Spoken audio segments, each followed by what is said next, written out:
আজ বানাচ্ছি chicken leg fry. নিয়ে নিয়েছি চিকেনের 4টে লেগ পিস।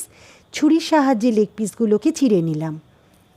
একটা মিক্সিং বোলে লেগ পিসগুলোকে ট্রান্সফার করলাম। দিয়ে দিচ্ছি পাতিলেবুর রস, লবণ, আদা জিরে কাঁচা লঙ্কা বাটা, রসুন বাটা, ধনে গুঁড়ো, গোলমরিচের গুঁড়ো, কর্নফ্লাওয়ার, ময়দা, দই, কাশ্মীরি লঙ্কার গুঁড়ো ও ডিম।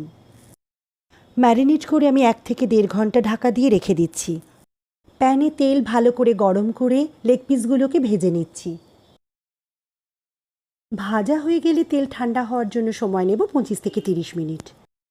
এরপর দ্বিতীয়বারের জন্য লেগ পিসগুলোকে ভেজে নেব। দ্বিতীয়বার ভেজে নেবার পর প্যানে সামান্য তেল দিয়ে রসুন কুচি ভেজে নেব। তাতে দিয়ে দেব টমেটো সস, চিলি সস এবং সয়া সস। অল্প জল দিয়ে সসগুলো ভালোভাবে মিশিয়ে নেব।